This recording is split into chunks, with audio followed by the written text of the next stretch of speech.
अस्सलाम वालेकुम, good morning, सुबह बखैर। कैसे हैं आप सब लोग? आप देख रहे हैं जियो पाकिस्तान, अब्दुल्ला हुमा के साथ। और जबरदस्त किस्म के देव आनंद जी के गाने तो हम शामिल जो हमने करेंगे। स्टार्ट किया, आई डोंट नो व्हाई, शायद हम बात ही ये कर रहे थे, लेकिन मुझे लगता है कि इस गाने से भी शायद लोगों की मेमोरीज हो with December, with this song, because it's a nice romantic kind of a song. शादियों पे भी मैंने सुना है। तो जो भी आपकी मेमोरीज हैं, we are waiting for you here on Twitter. अच्छा जी, let us come down to business और one of our top stories वहीं से स्टार्ट करते हैं। आपको जल्दी से बता दें कि कराची में इंसदादे तजावुज़ात मुहिम में कई कानूनी इमारात भी गिराई गई हैं और सिंध हुकूमत भी एतराफ़ कर रही है इसी बात का। सिंध हुकूमत ने तजावुज़ात के खिलाफ अदालती हुक्म पर जारी ऑपरेशन के दौरान रिहायशी आबादियों को मिसमार होने से बचाने के लिए सुप्रीम कोर्ट से रुजू करने का फैसला कर लिया है। और मुशीर इतलात मुर्तज़ा वहाब का कहना है कि सुप्रीम कोर्ट के हुक्म की आड़ में कई काम किए गए हैं। क्या काम किए गए हैं, जरा सुन लें।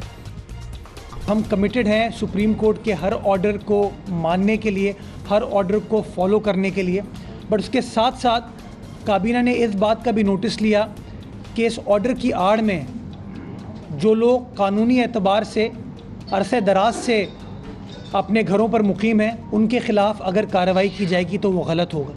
सिंध गवर्नमेंट कमिटेड है कि जहाँ जहाँ एमिनिटी प्लॉट्स के ऊपर, पार्कों के ऊपर गैर कानूनी तामीरात की गई हैं, उनके ख़िलाफ़ कार्रवाई होगी। जहाँ जहाँ सड़कों के ऊपर, फुटपाथ के ऊपर पथारे लगाए गए, उनकी कार्रवाई की जाएगी।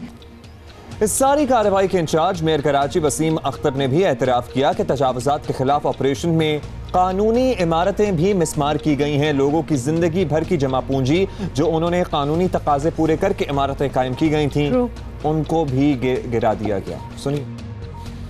तो हम इसमें सुप्रीम कोर्ट के ऑर्डर्स को इम्प्लीमेंट करा रहे हैं। अगर कहीं ज्यादती हो रही है उसका नोटिस भी ले रहे हैं हम। जो रिस्पॉन्सिबल हैं ऑफिसर्स, उनका भी नोटिस ले रहा हूं मैं। ऐसा नहीं है कि उनको बरी जिम्मा छोड़ दिया जाएगा, उन पर इल्ज़ाम नहीं आएगा। देखें, मैं सारी एसोसिएशन के साथ इंगेज हूँ। जितनी भी अफेक्ट हुए हैं लोग, उनके वो मेरे राब्ते में हैं।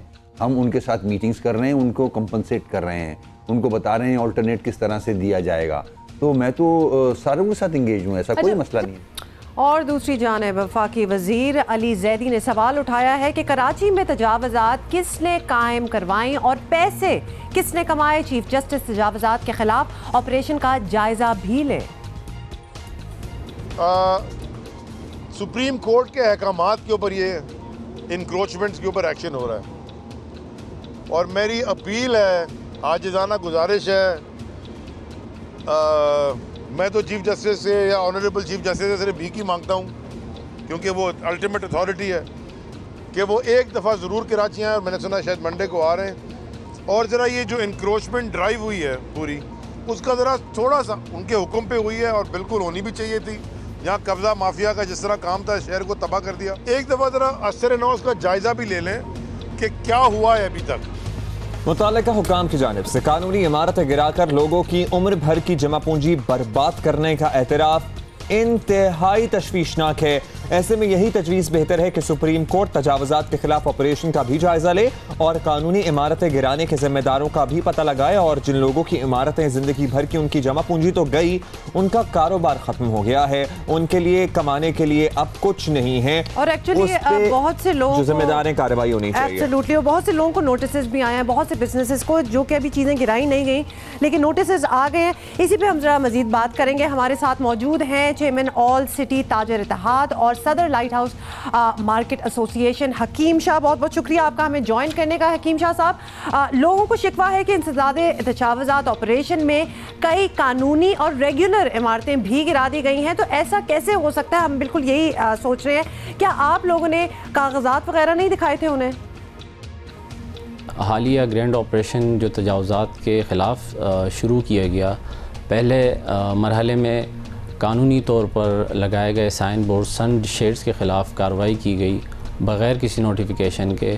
और दूसरे मरहले में कानूनी तौर पर कायम की गई KMC की जानिब से जो दुकानें थी, उनको मसमार कर दिया गया।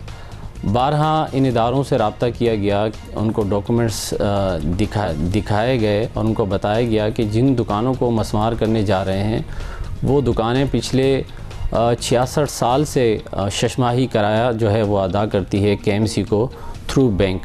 लेकिन ताजरों की कोई सुनवाई नहीं हुई और अब तक 2500 दुकानें मस्मार हो चुकी हैं और उन 2500 दुकानों के मस्मार होने से तकरीबन 50,000 लोग बेरोज़गार हो चुके हैं और अब तक के जो है वो कोई अल्टरनेट का बंदोबस्त नहीं किया गया। जब इतने बड़ा ऑपरेशन किया जाता है तो हुकूमत की ज़िम्मेदारी है कि वो पहले फिजिबिलिटी बनाते, जिन लोगों को यहाँ से हटाया गया उनके लिए मुतबादिल का बंदोबस्त करते, उसके वेशन करते। शाह साहब ये फरमाइएगा कि ऑपरेशन सुप्रीम कोर्ट के हुक्म पर हो रहा है और हुक्काम सुप्रीम कोर्ट को ही जवाबदेह हैं। अब आपको शिकायत हैं, आप कह रहे हैं कि कानूनी दुकानें और कानूनी इमारतें भी गिराई गई हैं, आप अपनी शिकायत लेकर सुप्रीम कोर्ट जाएंगे, क्या करेंगे? अब तक नहीं गए? देखिए, सुप्रीम कोर्ट के हुक्म में कोई ऐसा हमें कोई ऐसा नज़र नहीं आया कि वहाँ पर ये लिखा हुआ हो कि कानूनी दुकानें मस्मार की जाएँ। अलबत्ता वहाँ ये ज़रूर है कि पिछले 30 साल से जो KMC और DMC या इस इदारे की जो उन्होंने करप्शन की है, सरकारी ज़मीनों पर जो कब्ज़े किए हैं, पार्क्स पर जो कब्ज़े किए हैं, उनको खाली कराया जाए। जबकि ये ऑपरेशन उन करप्ट माफिया के ख़िलाफ़ नहीं किया और कानूनी दुकानें मस्मार करके इस इदारे की करप्शन को छुपाने की कोशिश की गई है। अच्छा हकीम शाह साहब, ये भी बताइएगा कि लाइट हाउस और इतराफ़ में जो इमारतें गिराई गई उनमें कुछ तो आपके मुताबिक कानूनी थी, लेकिन बहुत कुछ गैर कानूनी भी थी, वो भी नज़र आ रही थी और ये सब भी आपकी ऑब्वियसली ज़ेरे निगरानी ही चल रहा होगा। तो तजावुज़ात के मामले में आप लोग खुद को भी तो कसूरवार थोड़ा सा माने? देखें, अब तक के जितनी कार्रवाई की गई है उसमें इम्प्रेस मार्केट है, आराम बाग मार्केट है, मोटरसाइकिल मार्केट सदर है, कूड़ी गार्डन है और लाइट हाउस मार्केट है। ये जितनी दुकानें मस्मार की गई हैं ये पिछले 60 साल से कायम थी। ये सियासी बुनियादों पे नहीं बनाई गई थी। कुछ ऐसी जगह हैं जहाँ पर दुकानदारों ने अपने हद से तजावुज़ किया था, उनके ख़िलाफ़ कार्रवाई की गई, जिन्हें हम भी खुशाइन कहते हैं कि ये अच्छा है कि तजावुज़ात का ख़ात्मा हो। लेकिन जितनी दुकानें अब तक के मस्मार की गई है उनके पास प्रॉपर डॉक्यूमेंट्स हैं। KMC शशमाई किराया उनसे लेती थी और उनको बग़ैर किसी नोटिफिकेशन के उनकी दुकानें मस्मार कर दी गई हैं। और जहाँ तक बात ज़िम्मेदारी की है, ज़रूर ये इस इदारे का काम है एंटी इंक्रोचमेंट का कि वो पिछले 30 साल से क्या कर रहा था। अगर कोई भी इंक्रोचमेंट कर रहा था तो उनकी ज़िम्मेदारी बनती थी कि वो उनके ख़िलाफ़ एक्शन लेते। हम ताजिर भी कहते हैं, हमारे ताजरों में भी ऐसी काली बेड़ें हो सकती हैं कि जो तजावुज़ात करवा रही थी, लेकिन ज़िम्मेदारी इस इदारे की बनती है कि उन लोगों के ख़िलाफ़ कार्रवाई करते। और आज ये शहर ये तजावुज़ात इस शहर में नहीं होती। आप कह रहे हैं कि एंटी इंक्रोचमेंट सेल जो है उस इदारे की जिम्मेदारी बनती है, बिल्कुल बनती है। कुछ तहफ़्फ़ुज़ात भी हैं। बहुत शुक्रिया आपका, हकीम शाह साहब हमारे साथ मौजूद थे। और मैं हमेशा कहती हूँ हर इदारे में बेशक अगर आप लोगों की एक अपनी ऑर्गेनाइजेशन भी है तो एक सेल्फ अकाउंटेबिलिटी भी होनी चाहिए आपस में, क्योंकि ये कह देना कि यकीनन जी हम में भी होंगे तो जो इस तरह फ़रोग़ दे रहे थे तजावुज़ात को, तो कैसे कह सकते हैं? मतलब तो फिर आप लोगों को पता होना चाहिए था कि आगे क्या होगा। But anyway it's a long story. एक और चीज़ जो मैं मेंशन करना चाहती थी, बहुत से रेस्टोरेंट्स हैं, पुराने रेस्टोरेंट्स जो कब से चल रहे हैं, जिनको नोटिस आए हैं। बहुत से चाय खाने हैं जो कि काफ़ी अरसे से चल रहे थे, उन लोगों को नोटिस आए हैं। आई वॉज जस्ट थिंकिंग कि बहुत अच्छी मुहिम है, वेरी नाइस, सब कुछ आप शहर को साफ़ करें, लेकिन अगर इस तरह चीज़ें गिराते चले जाएंगे तो वो जो एक आउटिंग थी, वो जो एक एंटरटेनमेंट का ओनली ज़रिया है कराची वाले लोगों को कि लिटरली आप या तो कहीं खाने के लिए चले जाएँ या रात को आप चाय पीने चले जाएँ, तो वो भी ख़त्म हो जाएगा। मैं कहूँगी कि आप ऑल्टरनेटिव ज़रूर दें। हम डे वन से एक्चुअली यही बात कर रहे हैं कि इस तरह ना 15 से 20 हज़ार लोग रोज़ाना की बुनियाद पे शहर में रात को बाहर निकलते हैं चाय पीने के लिए, वो चाय के आउटलेट्स तमाम बंद हो जाएंगे। तो then you have nothing to do. ये पता है लाहौर में जब बसंत पंत की थी तो एक वो बसंत, आई एम जस्ट सेइंग, थोड़ा सा मैं बता रही हूँ कि एक मतलब जो चीज़ जो इक्का दुक्का रह गई एंटरटेनमेंट के लिए वो तो रहने दें। चले वहाँ तो लोगों की जिंदगियां आज स्टेक थी, लेकिन यहाँ लोगों की जिंदगियां आज स्टेक नहीं है। पाकिस्तान में वैसे लोगों को एंटरटेनमेंट की कमी है, अगर ये भी खत्म हो जाएगा तो फिर पता नहीं क्या करेंगे लोग। हालांकि और बेरोजगारी तो आप पूछे ही ना, 50,000 लोग तो हकीम शाह साहब कह रहे हैं सिर्फ लाइट हाउस में बेरोजगार हुए हैं। अच्छा, थैंक यू सो मच, आपकी ट्वीट्स हमें मिली हैं और आपने बताया है कुछ लोगों ने हमें कि दिसंबर आपके लिए क्यों इतना इंपॉर्टेंट है। तो एक हमारे बड़े आर्डेंट व्यूअर हैं और वो हमें ट्वीट्स करते रहते हैं, उन्होंने लिखा है कि क्योंकि सेकंड को उनकी वाइफ की भी बर्थडे होती है और in the rest of the month उनकी अपनी बर्थडे भी आती है, तो उनके लिए बड़ा इंपॉर्टेंट है। अक्टूबर, नवंबर, दिसंबर, जनवरी, फरवरी, ये सालगिरहों और शादियों के महीने होते हैं। हाँ, शादियां भी होती हैं और एनिवर्सरीज भी बहुत होती हैं नेचुरली, इसीलिए so we know why this month is so important for all of us. बहुत सी बातें करनी है इस घंटे में, और शुरू करो इस घंटे की टॉप स्टोरीज से।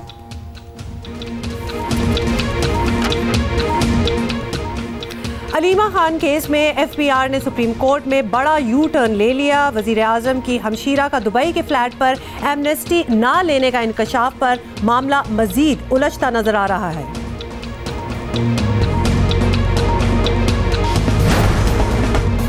पाकिस्तान में पानी का बहरान शिद्दत से सर उठा रहा है। नए डैम्स तामीर न हुए तो आने वाले वक्तों में पाकिस्तान के लिए कौन सी बड़ी मुश्किलात खड़ी हो सकती हैं, जायजा लेंगे।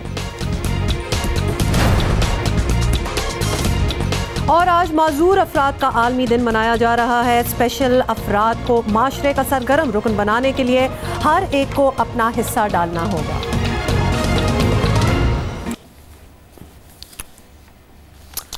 Welcome back, good morning once again. और किसी ने लिखा कि मीठा मीठा सा ये दिसंबर है, क्योंकि आजकल इतने मीठे चल रहे हैं, चाहे वो सालगिरहों और एनिवर्सरियों में केक हो या फिर पंजाब की शादियों के में मिलने वाला गाजर और पेठे का हलवा। ना याद दिलाएं, ना याद दिलाएं। ओके, हम आगे चलेंगे और actually we are gonna talk about this, क्योंकि ये बड़ी ही अच्छी एक डेवलपमेंट है जिसके बारे में हम बात कर रहे हैं। और आपको जल्दी से बता दें कि इस्लामाबाद के सबसे बड़े अस्पताल में ख्वाजा सराओं के लिए खसूसी वार्ड बना दिया गया है और ज़बरदस्त बात है। इस इक़दाम पर हुकूमत की तारीफ तो डेफिनेटली बनती है। आपको बताएं कि Pakistan institute of medical sciences यानी पिम्स में मुल्क के पहले ट्रांसजेंडर वार्ड का इफ्तिताह कर दिया गया है और वार्ड का इफ्तिताह वज़ीर सेहत आमिर महमूद कयानी और वफाकी वज़ीर इंसानी हकूक शीरी मज़ारी ने किया। और गुज़श्ता माह वज़ीर इंसानी हकूक शीरी मज़ारी ने सोशल मीडिया वेबसाइट के जरिए इस वार्ड को बनाने का इरादा जाहिर किया था। नई हुकूमत के आने के बाद पिम्स अस्पताल ने ख्वाजा सरा मरीजों के लिए अलग कमरे मुतय्यन करने का फैसला किया है। ये इक़दाम ख्वाजा सरा मरीजों की मुश्किलात में कमी लाएगा और उनकी तिब्बी सहूलियात तक रसाई में इजाफा कर सकेगा। चंद रोज पहले इस्लामाबाद में पहली बार एक ख्वाजा सरा को ड्राइविंग लाइसेंस भी जारी किया गया था। और आपको ये भी याद दिला दें कि 2008 में अदालत उज़्मा ने ख्वाजा सराओं के लिए शनाख्ती कार्ड जारी करने का हुक्म दिया था, मगर इसके बावजूद उनकी जिंदगियों में कोई मुस्बत तब्दीली नहीं आई। मौजूदा हुकूमत की जानिब से ये एक छोटा ही सही मगर खुश आइंद कदम है, डेफिनेटली वेरी प्रोग्रेसिव, और हम होप कर सकते हैं कि इसके बाद और भी बहुत कुछ होगा।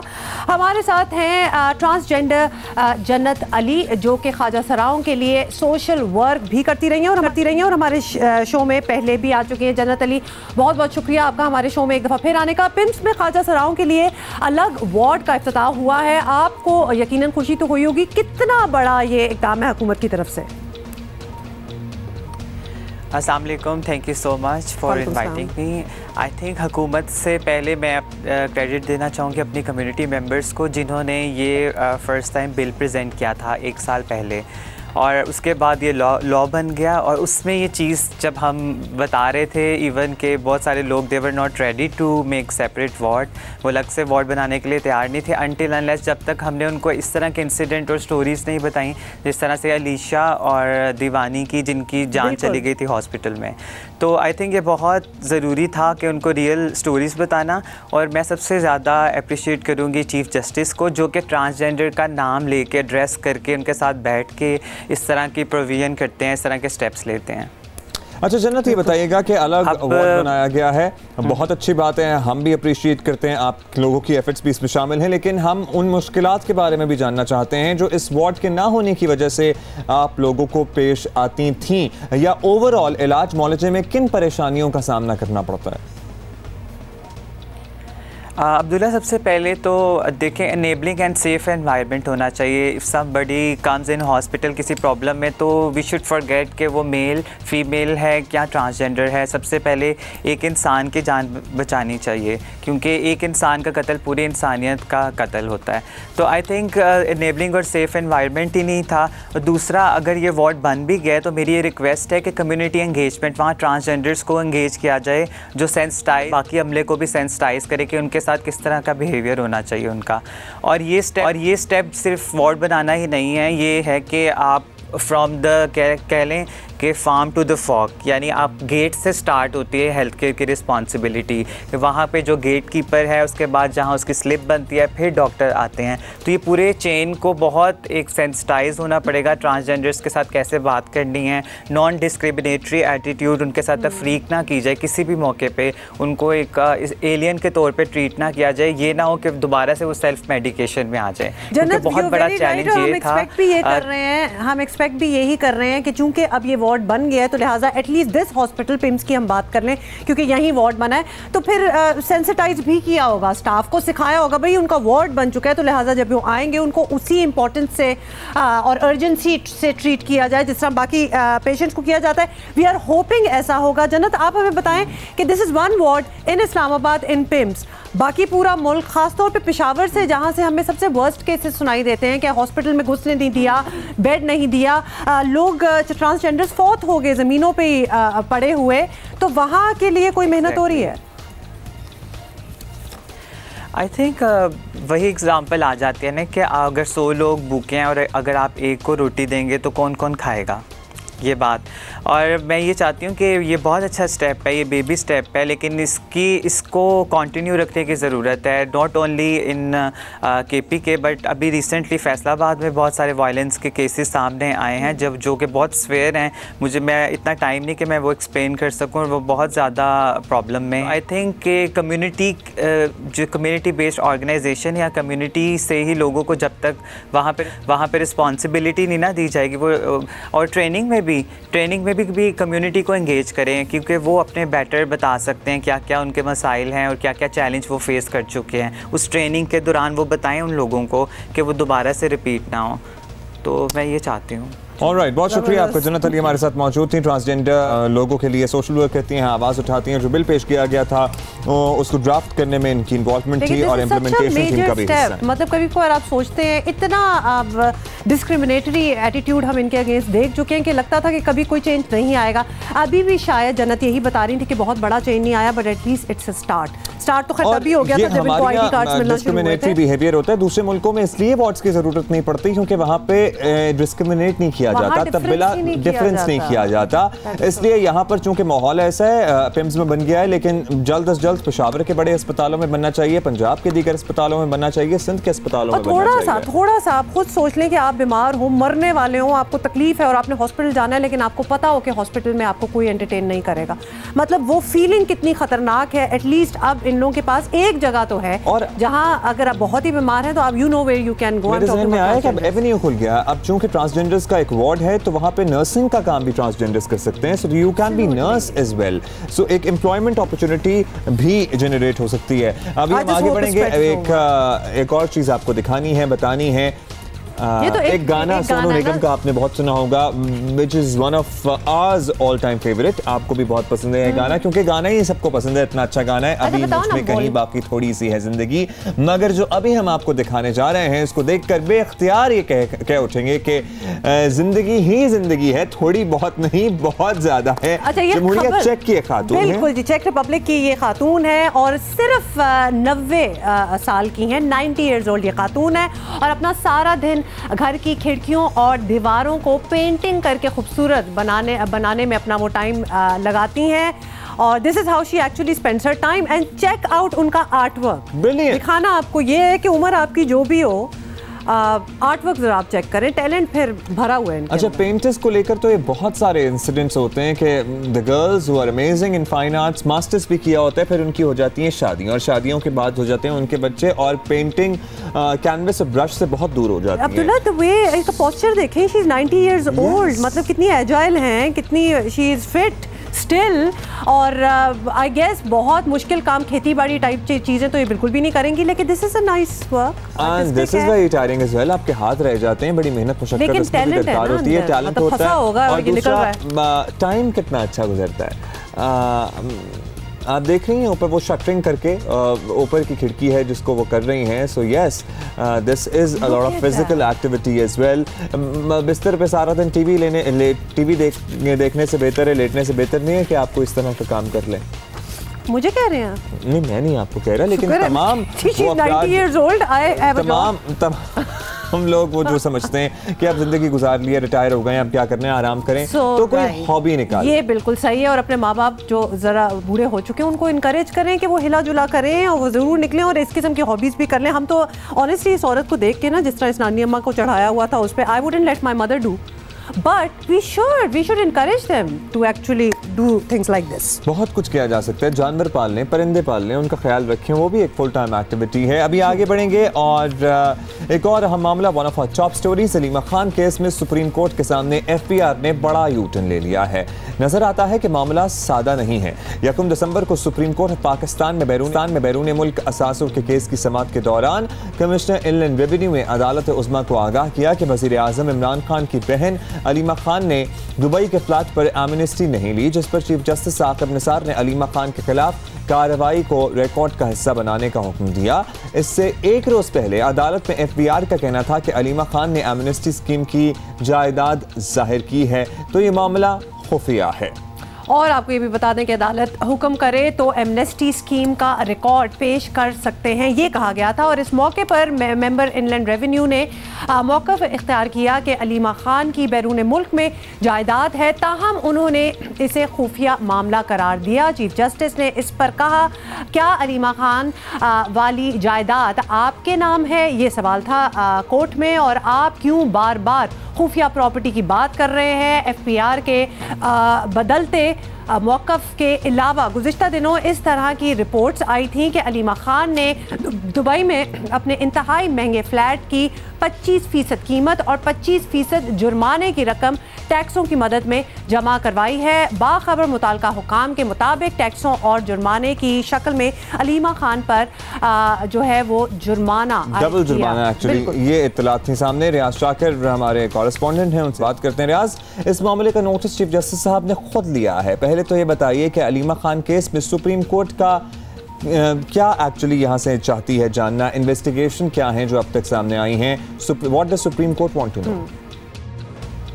जी, chief justice Pakistan mister justice Mian Saqib Nisar ने पाकिस्तानियों की बैरून मुल्क जायदादों के हवाले से एक अज़खुद नोटिस ले रखा है, और अक्टूबर में FIA ने सुप्रीम कोर्ट के रूबरू 44 पाकिस्तानी शख्सियात की और उनके करीबी रिश्तेदारों की एक लिस्ट पेश की थी जिनकी जायदादें बैरून मुल्क में हैं। इन शख्सियात में एक नाम वज़ीर आज़म इमरान खान की बहन अलीमा खान का भी था, जिनके बारे में ये बताया गया कि इनकी दुबई में जायदाद है जो बेनामी है। इस मामले पर जब ये बात सामने आई तो सोशल मीडिया पर एक तूफ़ान बर्पा हो गया, जिसमें यह कहा गया कि वज़ीर आज़म इमरान खान जो दूसरों के एहतसाब की तो बात करते हैं, लेकिन उनके अपने घर में उनकी सगी बहन जो है उनकी बेनामी जायदादें बैरून मुल्क हैं। ये अभी बहस जारी थी कि chief justice Pakistan mister justice Mian Saqib Nisar Aleema Khan Khan की दुबई में बेनामी जायदाद पर अज़खुद नोटिस लिया, यार से इसकी तफसीलात तलब की। अच्छा रियाज शाकिर, ये भी बताइएगा कि इस केस में एफबीआर के पहले और दूसरे बयान में तजाद नज़र आता है, तो क्या फ़र्क है पहले बयान और फिर दूसरे बयान में? जी, ये बेनामी जायदाद के सामने आने के बाद सोशल मीडिया पर ये खबरें गर्दिश करती रही कि अलीमा खान ने एमनेस्टी स्कीम जो थी उसमें इस जायदाद को ज़ाहिर किया था, लेकिन ऐसा नहीं था। एक तरफ सिर्फ सोशल मीडिया की हद तक खबरें थी, लेकिन एफबीआर की तरफ से कोई ऑफिशियल वर्जन जारी नहीं हुआ था, और सिर्फ एक हल्के की तरफ से ये कहा कि एमनेस्टी स्कीम में इस जायदाद का जिक्र है। अच्छा, ये बताइए, अब तक रियाज जो एफबीआर के बयान में तजाद नज़र आ रहा है, इस तजाद पर एफबीआर को अदालत में कुछ कहा गया है या मामला अब अगली समाअत तक पेंडिंग हो गया है? जी, जब ये अलीमा खान के ख़िलाफ़ अज़खुद नोटिस केस की समाअत हुई तो कमिश्नर इनलैंड रेवेन्यू ने अदालती हुक्म पर अलीमा खान की बेनामी जायदाद जो दुबई में वाक़ है उसके हवाले से तफसीलात सरबमोर लिफाफे में अदालत के रूबरू पेश की। लाहौर रजिस्ट्री में होने वाली समाअत के दौरान कमिश्नर इनलैंड रेवेन्यू ने अदालत को बताया कि अलीमा खान ने इस जायदाद पर कोई एमनेस्टी नहीं ली थी, बल्कि इस जायदाद के सामने आने के बाद इस जायदाद की जो कीमत थी उसके 50% बतौर टैक्स जमा कराया।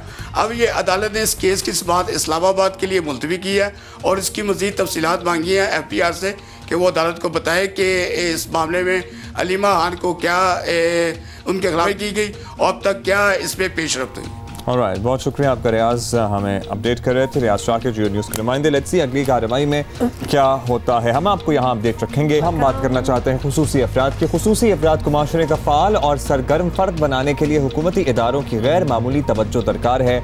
पाकिस्तान बैतुल-माल लेकिन मिसाली काम कर रहा है, अप्रीशिएट भी किया जाना चाहिए।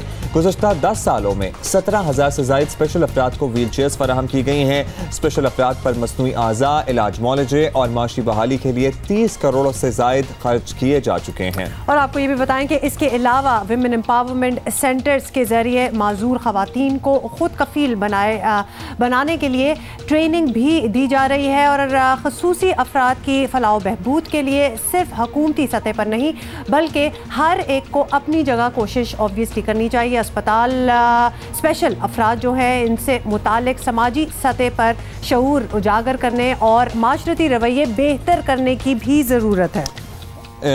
इसी पर हम बात करेंगे। हमारे साथ मौजूद हैं MD पाकिस्तान बैतुल-माल ऑन अब्बास साहब। ऑन, बहुत शुक्रिया। ऑन, बहुत अच्छी बात है कि आप लोग व्हील चेयर्स दे रहे हैं, दीगर काम कर रहे हैं, हम कर रहे हैं, इलाज मौलजी की सहूलियात फराहम कर रहे हैं। लेकिन जो विजुअल्स हमने चलाए और दीगर भी हम स्टोरीज अपने इर्द गिर्द देखते रहते हैं, व्हील चेयर्स मिल तो जाएंगी, व्हील चेयर्स चलाएंगे कहाँ? यहाँ तो बुनियादी इंफ्रास्ट्रक्चर की फैसिलिटी नहीं है। जो माजूर अफराद के लिए पार्किंग मुख्तस की गई होती है उस पर दीगर लोग VIPs अपनी गाड़ियाँ लगा कर चले जाते हैं, कोई रोकने टोकने पूछने वाला नहीं है। कल्चर ही मुख्तलिफ है इस लोगों का, इन लोग हमारा एटीट्यूड ही नहीं है काइंड टुवर्ड्स डिसेबल्ड।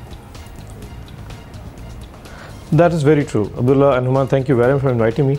आज 3 दिसंबर इंटरनेशनल डिसेबिलिटी डे मनाने का मकसद UNO का भी यही है कि ये जो स्पेशल पर्सनस हैं इनके राइट्स के बारे से सोसाइटी को इन्फॉर्म किया जा सके। आपको पता है कि दुनिया में ऐसी कमाल किस्म की सक्सेस स्टोरीज़ मौजूद हैं जो स्पेशल पर्सनस थे। स्टीफन हॉकिंग्स का नाम आप लोगों ने सुना होगा, the best of the physician in the physicist in the world है। और इसके अलावा स्टीवी वंडर्स, अगर किसी ने म्यूज़िक सुनाओ, वो ब्लाइंड था जी, वो देख नहीं सकता था। बेथोवन जो था वो डेफ था लेकिन उसने दुनिया का सबसे बड़ा पियानो प्लेयर था। उसकी वजह है कि उस वेस्टर्न सोसाइटीज़ ने इन स्पेशल पर्सनस को एक डिग्निफाइड तरीके से उनको वो एक राइट दिया कि वो सोसाइटी में अपना रोल प्ले कर सकें। अनफॉर्चुनेटली हमारी सोसाइटीज़, चाहे वो पाकिस्तान हो चाहे सब कॉन्टिनेंट हो, इन अफराद के हवाले से वो डिग्निफिकेशन क्रिएट नहीं हो सकी, वो राइट इनको एक्सेस दिया नहीं जा सका। चाहे वो तालीम थी, चाहे उसके बाद नौकरी के बाद, चाहे उसके बाद ये एक्सेस, जिस तरह की आप बात करें कि ट्रेन स्टेशन पे अगर आप चले जाएं तो अगर कोई स्पेशल केयर पर्सन है तो वो ट्रेन के ऊपर नहीं चढ़ सकता। एक आम आदमी को ट्रेन पे चढ़ते कितनी मुश्किल होती है वो आपको पता होगा। इन लोगों के साथ क्या हाल होता होगा आपको पता है। गवर्नमेंट में 3% कोटा मुकर्रर किया गया है इन लोगों को देने के लिए, लेकिन क्योंकि इन लोगों के साथ अलाइड इश्यूज होते हैं, यानी कि अगर आपने किसी को नौकरी दे दी है तो उसके बाद उसको ऑफिस तक ले आना, ऑफिस में अंदर उसको उसकी कुर्सी तक पहुंचाना, फिर उसको वापस उसके घर पहुंचाने के लिए आपको उसके लिए गाड़ी फ्राहम करनी पड़ती है। इसलिए गवर्नमेंट इंस्टीट्यूशंस में जो लोग बैठे हैं, यू राइट, क्योंकि वो जो एहसास होगा माजूर लोगों को, एहसास नहीं वो उनको तो रहेगा कि हम माजूर हैं, क्योंकि बेशक उनको एक व्हील चेयर मिल गई हो, आगे तो उनको असिस्टेंस ही चाहिए कुछ और भी करने के लिए। और ये बड़ा मुश्किल काम है और ऑब्वियसली आपके इदारे के हवाले से हम पूछेंगे। माइंडसेट बदलना लोगों का बहुत मुश्किल है, क्योंकि अगर हम अपने मजहब के जरिए भी अगर इसको देखा जाए, उसके थ्रू भी देखा जाए, तो हमें वैसे ही एहसास होना चाहिए इनका। Why do we need an institution to do that? और ये जो इंस्टीट्यूशन है बैतुल-माल, ये और क्या कर सकता है? आपने क्या प्लान किया हुआ है ये बता दें। 2 सवाल है। पहले तो देखिए ना, सोसाइटी को अवेयरनेस कैंपेन चलानी पड़ेगी, स्टेट को अपना रोल प्ले करना है एज अ मदर, और सोसाइटी के जो अफराद हैं उनको अपना रोल प्ले करना है एथिकल कोड्स के ऊपर कि इन लोगों के साथ कैसा ट्रीटमेंट करना चाहिए। ये तो एक इशू हो गया। दूसरा इशू है बैतुल-माल के हवाले से। जैसे आपने शुरू में कहा, 55,000 लोगों को हमने अब तक व्हील चेयर्स फराहम की हैं। हेयरिंग किट्स, आर्टिफिशियल लिम्स के वाले से बैतुल माल बहुत काम कर चुके हैं। कम से 5,000 लोग ऐसे हैं जिनकी हमने आर्टिफिशियल लिम्स लगाई हैं और आगे इसका फ्यूचर स्कोप बढ़ाने जा रहे हैं। लेकिन इशू ये है कि क्या व्हील चेयर देने से, आर्टिफिशियल लिम्ब लगाने से इनके मसाइल हल हो सकेंगे? असल इशू ये है कि सोसाइटी को बावर कराना पड़ेगा कि उनका रोल क्या है। मैं आज क्यों इस दिन के हवाले से मेरा जो प्लान था कि आज मैं पार्लियामेंट्री अफेयर्स के मिनिस्टर से बात करूंगा कि कौमी असम्बली में इन चीज़ों को अवेयरनेस कैंपेन के हवाले से आगे उनको मूवमेंट चलानी पड़ेगी कि ये लोग बहुत इंपॉर्टेंट असासा इस सोसाइटी का बन सकते हैं। आपको पता है पाकिस्तान में इस वक्त कम 30 लोग ऐसे हैं जो स्पेशल पर्सन की केयर में इसमें कैटेगरी में फॉल करते हैं। अगर इनको इस सोसाइटी में कंस्ट्रक्टिव पार्ट के लिए इनको डाल दिया जाए, इनको तालीम इक्वालिटी की बेस पे दिया जाए। यूएनओ का जो नया लोगो आया वो आपको सुन के बड़ी खुशी, वो है नो वन बिहाइंड, कोई भी इनमें से पीछे नहीं रहेगा और इनके साथ जो ट्रीटमेंट है वो इक्वालिटी और इंक्लूसिवनेस यानी को शामिल कीजिए, चाहे तालीम है, चाहे नौकरियों का मसला है, चाहे कोई और है। बिल्कुल from N infrastructure point of view क्या ये सजेशंस भी हो सकती हैं कि अब से जो भी इमारत कोई भी कंस्ट्रक्शन होगी उसमें स्पेशल लोगों को जरूर आप इन माइंड रखें कि उनके लिए रैंप्स बनाए जाएं, वो किस तरह ऊपर जाए, किस तरह नीचे उतरे। ये कानून है, इसकी इम्प्लीमेंटेशन ऑलरेडी कानून है, लेकिन ये मसला पता क्या है, ये कानून है कि आपको जितनी नई बिल्डिंग्स बनानी है उसमें आपको स्पेशल पर्सन की एंट्रेंस के लिए जगह बनानी है। लेकिन आपने जैसे देखा होगा कि एक रूल है पड़ा कि जी बिल्डिंग्स के नीचे जो है ना बेसमेंट में पार्किंग्स बनाई जाती हैं। कई बिल्डिंग्स ऐसी होंगी कराची में खासतौर पर आप लोगों ने देखा होगा कि वहाँ पे गाड़ी नीचे आराम से उतर ही नहीं सकती, वो गाड़ी शायद उलट जाती है। सो बाय लॉज को ये लोग फॉलो तो करते हैं लेकिन उसको इन कोड एंड कॉन्डक्ट जो ट्रू मैनर्स में ना उसको फॉलो नहीं करते। अब ये कानून मौजूद, अब जो नौकरी के हवाले से 3% का कोड है ये मौजूद है। आखिर में प्ली क्या ली जाती है कि जी इतने स्पेशल पर्सन से अप्लाई नहीं किया। मैं आपको कल की बात बताता हूं, कल मैं मुल्तान में था तो स्पेशल पर्सन एक कन्वेंशन हो रहा था, तो एक बच्ची ने मेरे पास आके जो मुझसे कान में बात की जी and that was so heart touching. उसने मुझे कहा कि मैं ओवर एज हो गई हूं, मेरी शादी, वो माजूर थी, वो शी कुड नॉट वॉक।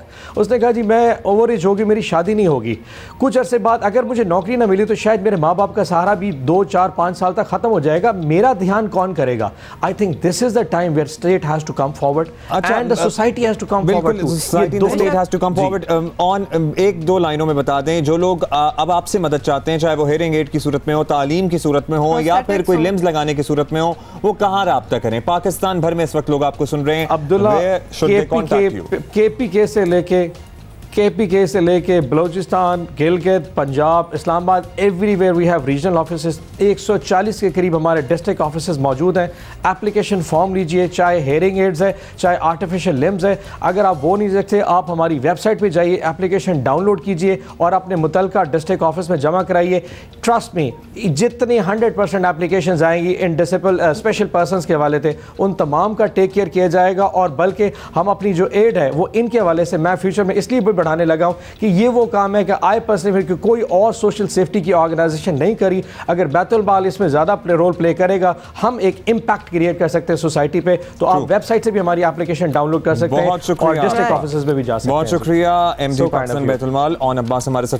एक सिंपल प्रोसीजर है, दरखास्त आपने जमा करानी है, रीजनल डिस्ट्रिक्ट ऑफिसेज हैं, पाकिस्तान बैतुल माल के ऑफिसेज आप पता कर लें अपने शहर में कहीं भी हो, कहीं गाँव में हो तो करीब तरीन शहर में होंगे। 141 दफातर हैं, मदद आपकी की जाएगी, 100% वादा और उससे बहुत पहले अगर आपके घर में कोई माजूर आपके भाई बहन है, कोई वालदा हैं, कोई कजन्स हैं, तो पहले तो उनको इज्जत दें। It has to start from really grass root level. I mean ऊपर 3% नौकरियां, इतना कोटा सिस्टम, रैंप्स बना दें, ये सारी बातें बाद में आती हैं। ये सब कुछ इसीलिए काम नहीं कर रहा क्योंकि हमने वो इंपॉर्टेंस ही नहीं दी इन लोगों को। हमने उनको समझा ही नहीं कि ये कोई contributing members of the society हो सकते हैं। तो लिहाजा पहले हमको अपना माइंडसेट चेंज करना है और फिर ये चीज़ें शायद काम आएंगी। डिसेबल्ड भी और साथ ही 50 से ऊपर। आप बताएं पाकिस्तान में कितने लोग हैं जिनके घुटने काम करते हैं? अपने वालिदैन, अपने ताया चाचा मामा भी देख लें, व्हील चेयर्स पे चलते हैं ना लोग, या फिर वो कैरियर लेके चलते हैं। उनमें से कोई ट्रेन पे चढ़ सकता है? कोई ट्रेन पे नहीं चढ़ सकता, कोई ट्रेन पे नहीं चढ़ सकता क्योंकि कोई सहूलत ही नहीं है। तो लिहाजा ये सारी चीज़ें, but I must again confess कि हमारा अपना माइंडसेट जो है वो इस निज़ाम को कंस्ट्रक्ट कर रहा है जो कि इस तरह होना नहीं चाहिए। बाकी दुनिया में देखें तो बिल्कुल इस तरह नहीं है। अच्छा जी, लेट अस मूव ऑन। और आबिदी साहब, काफ़ी दिनों से हमने आबिदी साहब से, वैसे तो अब आजकल हम बात कर रहे हैं, लेकिन आबिदी साहब अस्सलाम वालेकुम, क्या हाल है आपका? आबिदी साहब हमारे करियर काउंसलर हैं और बहुत से स्टूडेंट्स आप लोगों की जो क्वेरीज आती हैं आबिदी साहब उनको सुलझाते हैं। तो आज का सवाल जनाब आबिद साहब, थैंक यू सो मच। यकसा तालीमी निज़ाम की बातें हर फोरम पर हो रही हैं। यकसा निज़ाम तालीम हमारे मुल्क में कैसे मुमकिन है आबिद साहब? ये हम भी बहुत पहले से जानना चाहते हैं और अब तक इस सवाल का जवाब नहीं मिला। इसका फ़ायदा तो बहुत है, लेकिन ये हो कैसे सकता है?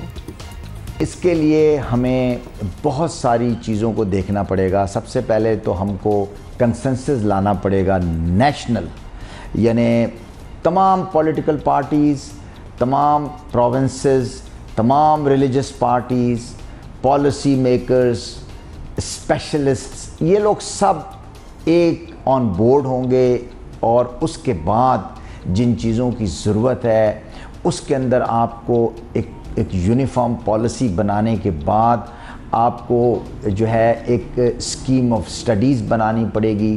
फिर आपको तमाम टेक्स्ट बुक बोर्ड्स को ऑन बोर्ड लेना पड़ेगा।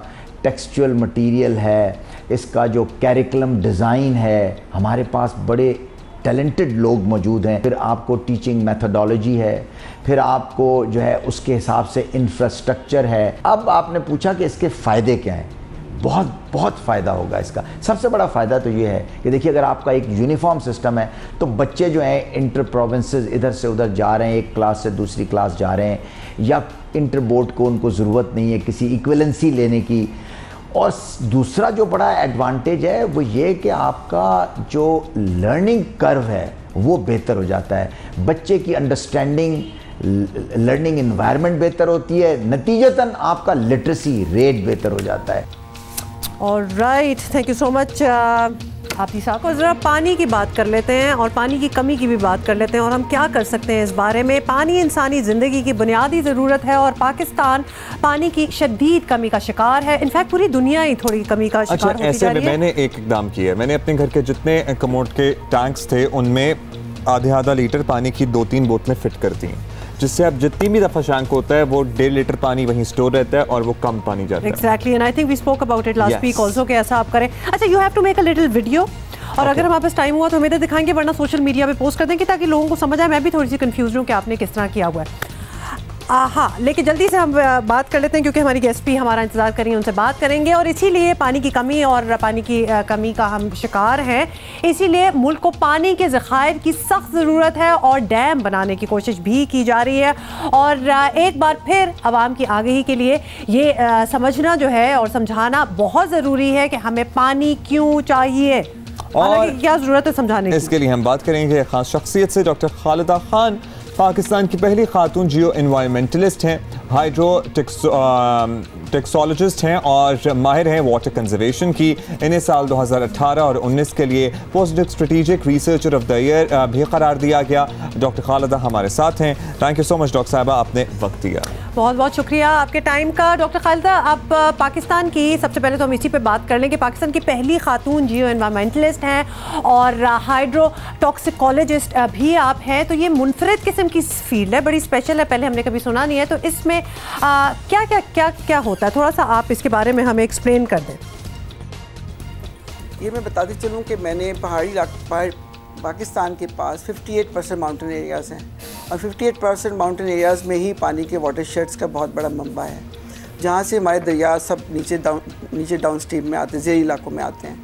तो इस पानी को देखते हुए कि पानी का मंबा सारा पहाड़ी इलाके ज़्यादा में पड़ रहा है जो पाकिस्तान के पास वाफर मकदार में हैं, तो मैंने इस फील्ड को पहाड़ों पर काम करने की मैंने कोशिश शुरू की। डॉक्टर साहब, पाकिस्तान की इस वक्त अहम तरीन ज़रूरत है पानी, हम सब जानते हैं, इसीलिए डैम बनाने के लिए मुहिम भी चल रही है, सब बढ़ चढ़ कर उसमें हिस्सा भी ले रहे हैं। आपकी नज़र में हमारे पास कितना पानी है, ज़ख़ीरा करने की सहूलत मौजूद होनी चाहिए ताकि हम स्टोर भी कर सकें इस पानी को? पाकिस्तान में जो अभी मौजूदा डैम है वो यकीनन इस वक्त अपनी उम्र काफ़ी पूरी कर चुके हैं और उसमें पानी की कैपेसिटी जो उनकी है उनको ज़ख़ीरा करने की बहुत कम होती जा रही है। उसकी बहुत बड़ी वजह ये है कि हमने बलाई इलाकों में अपने वाटरशेड मैनेजमेंट के लिए कोई एफर्ट नहीं की, कोई काम नहीं किया। हमने अपने वाटरशेड की तबाही का पूरा सामान किया, हमने वहाँ दरख्त काट डाले, हमने वहाँ के उसकी कंजर्वेशन की कोई बात नहीं की, ना उस पर हमने कभी उसकी तरफ तवज्जो दी। तो वहाँ पे जब बारिशें होती हैं तो वहाँ से जो पानी सैलाब की शक्ल में ज़ेरी इलाकों में आता है तो वो सेडिमेंट साथ लेके आता है। वो सेडिमेंट आकर सारे आपके नीचे डाउन स्ट्रीम में जो आपके पास जो आपके डैम्स हैं उसको आके फिल करता है और इस तरह उसकी लाइफ कम होती जा रही है। तो इसलिए हमें ज़रूरत इस उम्र की है कि हमें बलाई इलाकों में जो वाटर शेड का मंबा है, जहाँ से पानी दरिया हमारे आ रहे हैं, उन वाटर शेड की उन इलाकों की हमें कंजर्वेशन करने की ज़रूरत है, उसकी मैनेजमेंट की ज़रूरत है। तो लिहाजा अगर उसकी मैनेजमेंट हम प्रॉपर करेंगे तो हम ये अपने पानी को अपने लिए बचा भी सकेंगे और उसको एक आसान तरीके से अपने मकसद के लिए, अपने इस्तेमाल के लिए और अपने फ़ायदे के इस्तेमाल भी कर सकेंगे। अच्छा डॉक्टर खालदा, आप ये भी बता दें, और ये बात थोड़ी सी कंफ्यूजिंग है आवाम के लिए, तो आप हमें एक्सप्लेन कर सकती हैं कि पाकिस्तान में पहले से मौजूद डैम पाकिस्तान की ज़रूरत के लिए काफ़ी नहीं रहे, ये आप बता दें, या फिर अपनी उम्र मुकम्मल कर चुके हैं, maybe they need some overhauling, शायद वो इतने अच्छे नहीं रहे, तो आप बतौर माहिर क्या समझती हैं? मैं इसकी मिसाल इस तरह दूँगी कि लाहौर शहर में आप ये देखें कि एक शख्स जो है डेली इस्तेमाल के लिए 6 से 7 लीटर पानी जो बाथरूम का यूज़ करता है और बाकी 60 से 70 लीटर पानी जो है वो अपना बाथिंग, वॉशिंग और बाकी ज़रूरियात के इस्तेमाल करता है। लेकिन जब हम उसको बगैर ट्रीट किए उसको हम सारा इकट्ठा करके गटर की शक्ल में अपने एक पुराने फुर्दुदा सीवरेज के ज़रिए और गंदे नालों में जाके उस पानी को फेंक देते हैं। तो इस तरह हमने अपना डेली का 80-90 लीटर पानी डेली हमने अपना एक शख्स ने ज़ाया किया उसमें डालने के लिए, गटर में फेंक दिया, जिसको टॉक्सिक बना दिया। तो इस तरह अगर मैं जैसे पाकिस्तान की आबादी जो बढ़ती जा रही है, उसकी ज़रूरियात, पानी के लिए ज़रूरियात भी बढ़ती जा रही हैं। अब मैं सिर्फ लाहौर शहर में बात करूँ कि 1.5 करोड़ लोग अगर इस तरह से सारा पानी इस्तेमाल करते हैं और अगर ज़ाया करते हैं तो 90 करोड़ लीटर पानी हम अपनी इस स्ट्रेटजी को यूज़ करते हैं, सेग्रीगेशन स्ट्रेटजी को यूज़ करते हुए 90 करोड़ लीटर पानी डेली बचा सकते हैं। और मैं समझती हूँ इस वक्त हमें वाटर कंजर्व करने की ज़रूरत है और हमें अपने लाइफ चेंज करने की ज़रूरत है।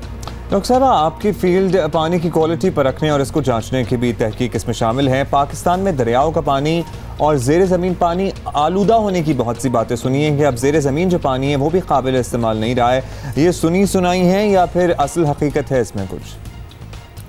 पाकिस्तान में जैसे अब पहले मैंने कहा कि ज़ेर ज़मीन पानी में जहरील टॉक्सिक टाइम बॉम्ब जो हम दानिस्ता नादानिस्ता तौर पर नीचे शामिल करते जा रहे हैं, उसे प्लांट कर रहे हैं, वो इस तरह है कि इसकी मिसाल मैं सिर्फ इस तरह दूँगी ताकि एक आम आप शरीफ इसको समझ सकें कि हम अपना पानी जो इस्तेमाल करते हैं डेली का पानी, जब हम अपना फजले का पानी और बाथरूम का पानी, स्पेशली कमोड का पानी, हम साफ़ पानी मिलाकर जब गटर के ज़रिए, आपके सीवेज सिस्टम के ज़रिए, गंदे नालों के ज़रिए ज़ेर ज़मीन सतह में उसको पानी को डालते हैं, पानी को डालने का सबब बनते हैं, तो ये सारा ज़ेर ज़मीन पानी के ज़खाता है और फिर वो उसको टॉक्सिक कर देता है। राइट डॉक्टर खालदा, आपने बड़ा हमें एजुकेट किया। फाइनल क्वेश्चन, हमें ये बता दें कि पानी की क्वालिटी ठीक रखने के लिए हमें क्या करना होगा? पानी की क्वालिटी को बेहतर बनाने के लिए हमने अपनी सेग्रीगेशन स्ट्रेटजी जो हमने बनाई, वेस्ट वाटर सेग्रीगेशन स्ट्रेटजी, इसमें हमने WHO के स्टैंडर्ड को मद्देनज़र रखते हुए इसमें टेस्टिंग सिस्टम रखा है और वो टेस्ट हर महीने इसके जहाँ पे हम इसको स्टोर करेंगे, पानी करेंगे, तो इसको हम वहाँ के पानी को टेस्ट करते हैं और इस टेस्ट करने के बाद इस पानी को उसमें अगर उसके मुताबिक उसकी ट्रीटमेंट होगी तो ये पॉलिसी का हिस्सा है। और इस पॉलिसी में इसकी ये पॉलिसी डिफरेंट लेवल की पॉलिसी हमने हमारे मॉड्यूल बनाए, उन मॉड्यूल के मुताबिक जहाँ जिस मॉड्यूल के साथ हमें इसको करना हो तो उसमें WHO के स्टैंडर्ड को सामने मद्देनजर रखा जाएगा ताकि क्वालिटी को हम ज़्यादा से ज़्यादा बेहतर तरीके बना सकें। बहुत शुक्रिया आपका डॉक्टर खालिदा, हमारे साथ मौजूद थी। प्लीज़ पानी बचाइए अपने लिए और कौम के लिए और आने वाली नस्लों के लिए। हमारे पास आज यही टाइम है, अब्दुल्ला वीडियो बना के हमें दिखाएंगे कि पानी वो किस तरह बचाना है हमें। सिंगापुर में एक्चुअली गटर का पानी फिल्टर करके दोबारा पिया जाता है। दुनिया कहाँ से कहाँ पहुँच गई है, सोचे जरा। लेकिन हम आपसे कल मिलेंगे, बहुत सी बातें करनी है हमने। Have a great day।